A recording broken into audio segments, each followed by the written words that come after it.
Je suis Gabrielle et pour ceux qui avaient raté les précédentes éditions, nous sommes à la 5e édition de Vini Causé Eve Baquet. Je vois des visages familiers, tels qu'une Instagrammeuse spécialiste dans le design. Je vois également d'autres personnes qu'on a rencontrées les précédentes éditions. Et après cette présentation d'Alain Plaisir sur la viabilité de l'autonomie, on va continuer dans la transmission. Quel héritage laissons-nous pour nos enfants? Quel héritage pour Pays Guadeloupe? Bonsoir, et je remercie Monsieur Christophe de m'avoir convié à cette rencontre. C'est une occasion de rencontrer des collègues auteurs et puis de rencontrer le public sous une autre forme. Parce que en fait, je fais des dédicaces, je rencontre des lecteurs, jeunes, moins jeunes, des enfants, des gens qui... Je me fais un petit peu connaître. Et donc aujourd'hui, je suis un petit peu... c'est différent.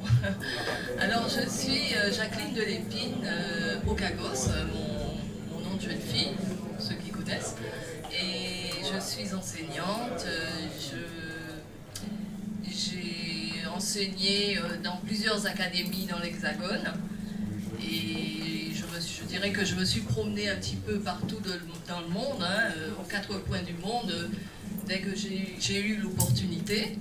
Et je suis de retour en Guadeloupe, enfin je bouge, mais je suis de retour et basée en Guadeloupe. Et je suis ici pour vous présenter le Négropolitain. Je ne vais pas trop dire, mais je suis auteur de jeunesse aussi, j'ai écrit plusieurs albums de jeunesse. J'ai des centres d'intérêt, je ne sais pas si je peux déjà développer. J'ai des centres... Donc j'ai des centres d'intérêt qu'on retrouve dans ce que j'écris. L'environnement. L'environnement est au cœur en fait de mes albums de jeunesse, mais aussi la pauvreté. J'ai écrit une nouvelle sur la pauvreté où j'ai été primée par ATD Carmonde. J'étais très surprise d'ailleurs, c'était en 2017. Et le dernier, c'est le Négropolitain. Donc on va en parler un petit peu plus, qui est sorti en pleine épidémie. Donc j'ai pas pu promotionner ce livre. Et j'en profite maintenant. Quand on m'invite, je viens. Voilà. J'ai vu ce livre dans une librairie et je me suis dit waouh! Le titre. Comment vous est venue l'idée d'écrire? Alors, comment c'est arrivé, Négropolitain? Oui, ça marche. Par quoi je dois commencer? Je dirais tout d'abord que je ne l'ai pas dit tout à l'heure en me présentant, mais que je suis là aussi parce que c'est indissociable de mon illustrateur qui est présent dans la salle et qui illustre mes livres et qui impulse ce que je fais, qui impulse quand j'écris, je griffonne quelque chose, il me donne son avis. Et son avis est très très important. Et c'est comme ça que le Négropolitain est arrivé. C'est le dernier. Parce que... enfin, j'en parlerai tout à l'heure. Alors, concernant l'écriture en elle-même, je suis née dans une famille nombreuse, où ma mère ne travaillait pas, mon père seul assumait une famille avec 8 enfants, et l'école était au cœur de notre vie, mais tout en étant, c'était très strict, mais c'était harmonieux, on dira. Une famille harmonieuse où le débat était toujours important, la lecture, l'écriture, et moi je peux dire que j'ai eu le goût de l'écriture, de la lecture avant l'écriture. Je lisais énormément quand j'étais à l'école, primaire, et même que j'ai failli être punie parce que je lisais à l'école et que j'étais arrivée en retard. Ça a été la seule fois de ma vie parce que l'enseignant m'a demandé où j'étais et j'ai dit que j'étais à la bibliothèque. Effectivement, bon, on n'avait pas le droit d'être en retard, donc ça m'est plus arrivé. Et l'écriture, petit à petit, j'écrivais dans mon coin des petites choses, je dirais, j'ai écrit un journal à un moment, c'était très, très, très personnel.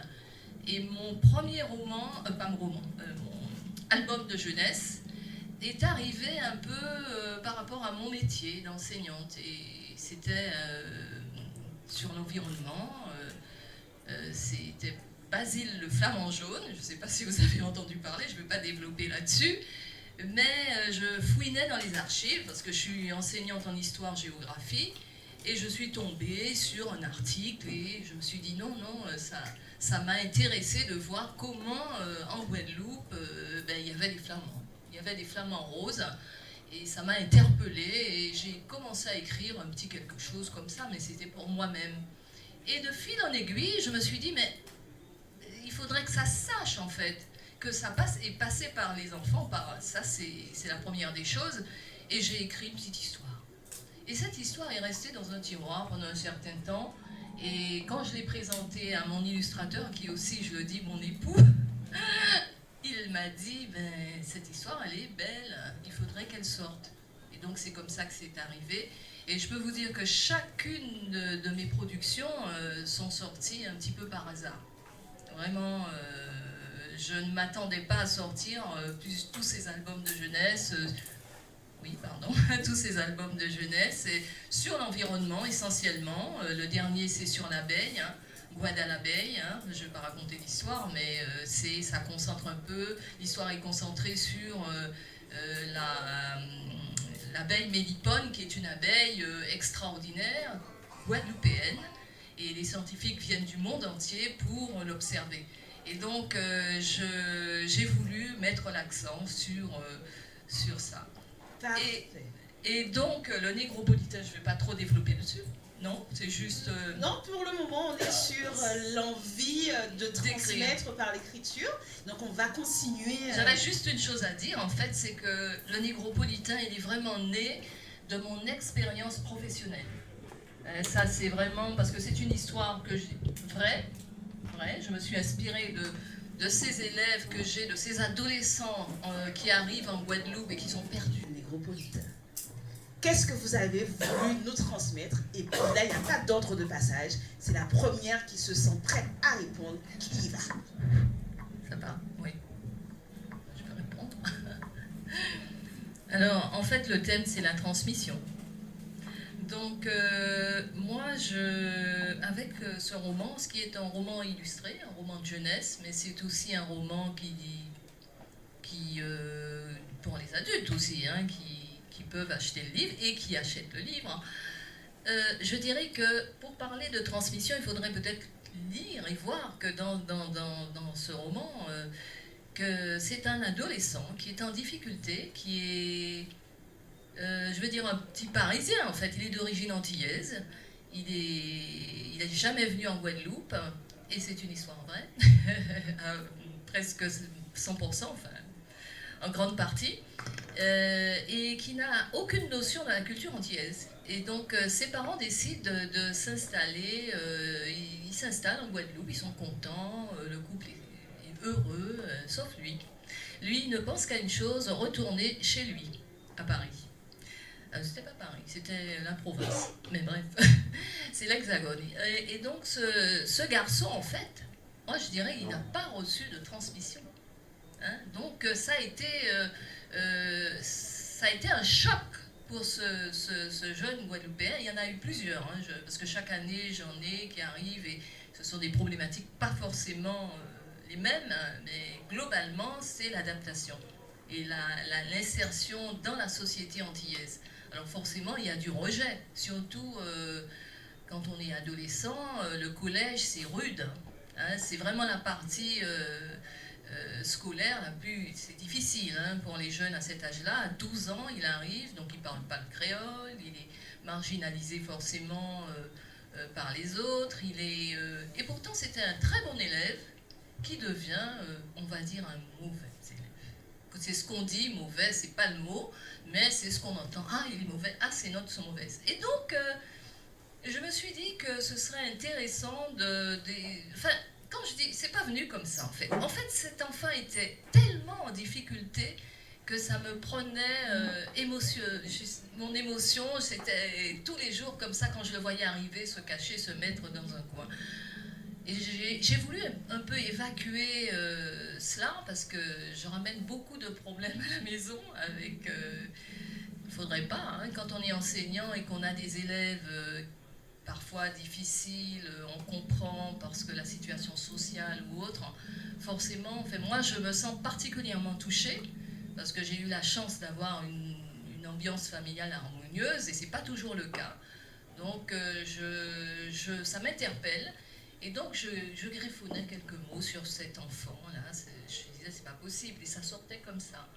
Et donc, j'ai écrit 3-4 pages qui sont restées dans un coin, comme d'habitude. Hein. Souvent, mes écrits, c'est ça. Hein.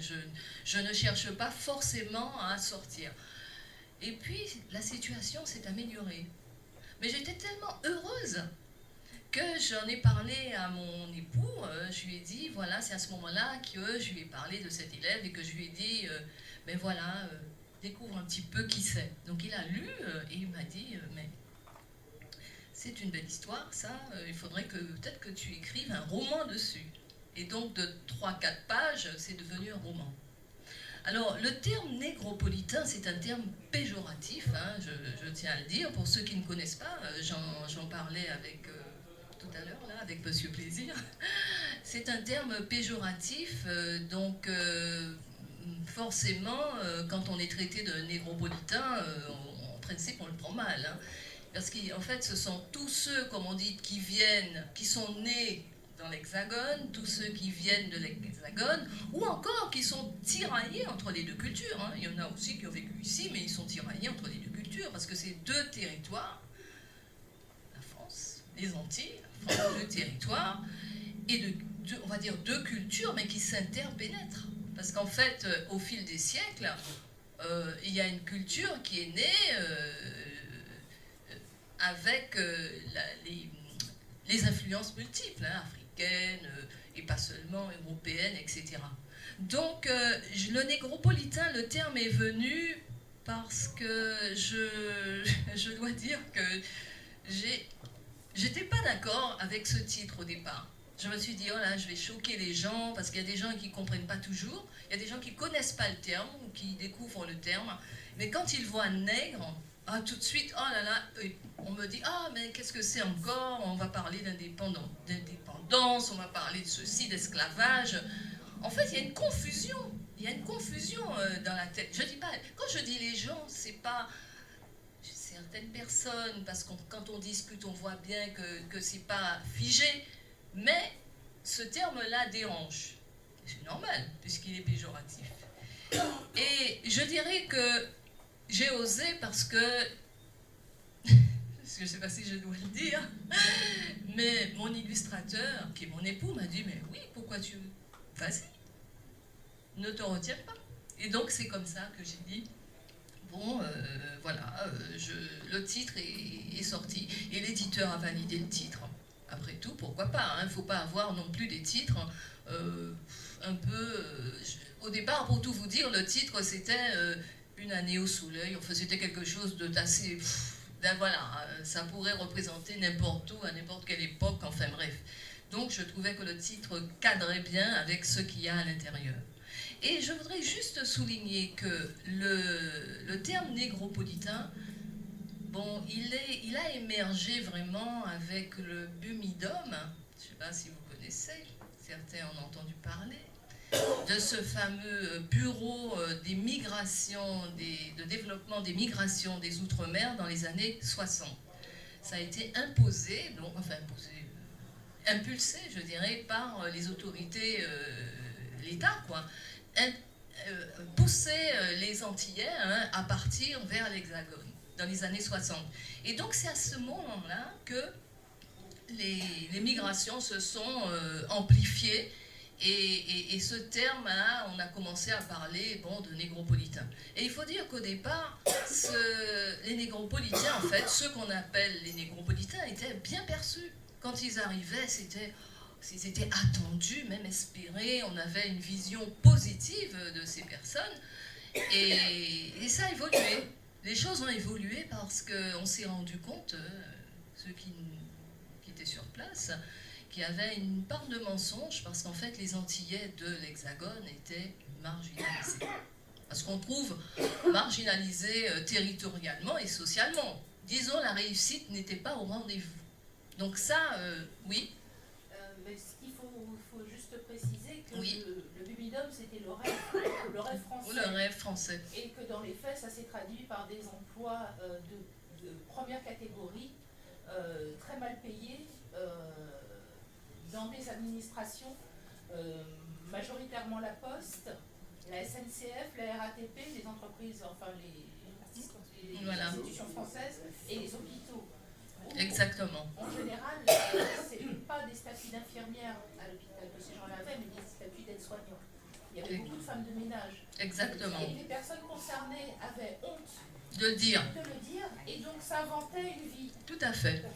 Et donc, quand on a découvert ça, en fait, progressivement, donc avec les mobilités, hein, actuellement, on ne peut rien cacher, hein, avec l'hypermobilité, eh ben, forcément, on a commencé à se dire, ces négropolitains, ils sont, ils mentent, enfin, ils sont, on a commencé à les marginaliser. Et ça, c'est justement, mon roman en parle.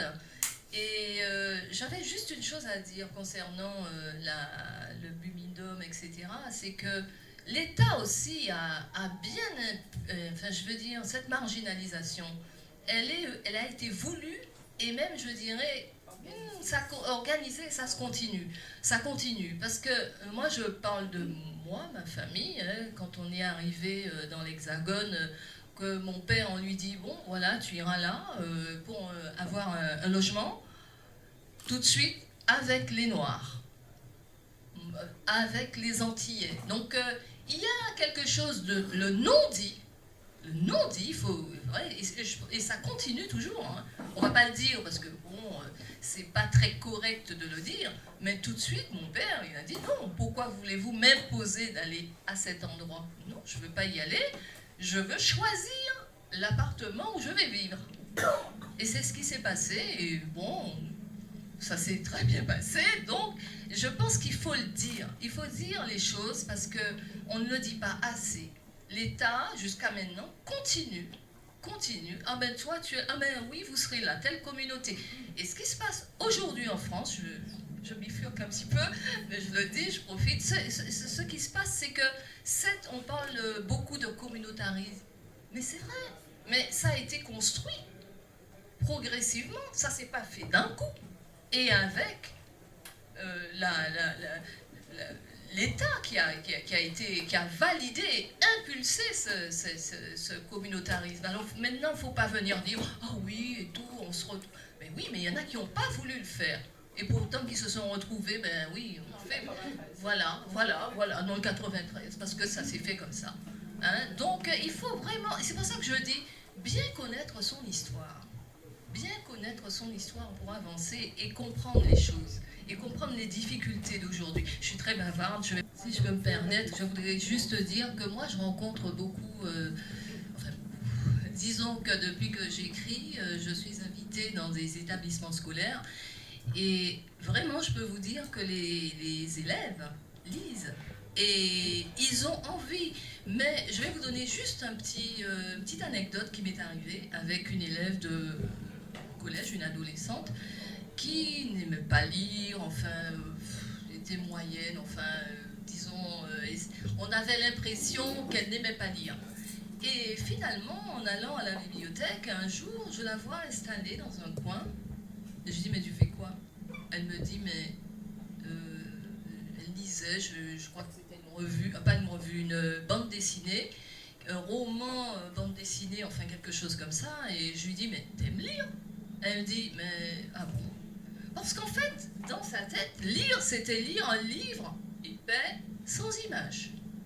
Donc vous voyez déjà, en termes de lecture, il faudrait clarifier les choses, parce que lire, pour moi, je dis à mes élèves, vous lisez une revue de sport, vous lisez une revue, peu importe, sur la nature, c'est lire. C'est lire. Et les enfants lisent, mais on ne le sait pas. Et certains, des fois, lisent, mais ont peur de le dire, dans certains milieux. J'ai quelques cas, hein. Des élèves des fois qui lisent en cachette. J'ai ça aussi. Et ils ne veulent pas dire qu'ils lisent parce qu'ils ne lisent pas. Voilà. Il y a toutes sortes de profils d'élèves. Et moi, je suis optimiste concernant la lecture avec les élèves, parce que je les rencontre. Et il y a des manières de faire aussi, il y a des méthodes. C'est sûr que je suis bavarde, c'est vrai. Mais je dirais que dans la suite de ce que vient de dire Madame, les soignants en ce moment montrent une solidarité, et pas seulement les soignants, mais tous ceux qui sont autour. C'est quelque chose d'extraordinaire.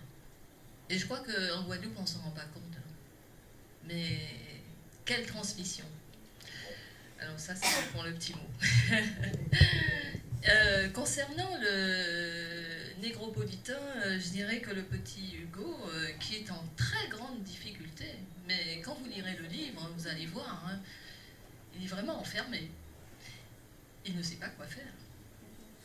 Il rencontre, et sur son chemin, il rencontre un fromager, il rencontre un colibri, il rencontre, enfin, des contes. Et il rencontre une certaine Léa,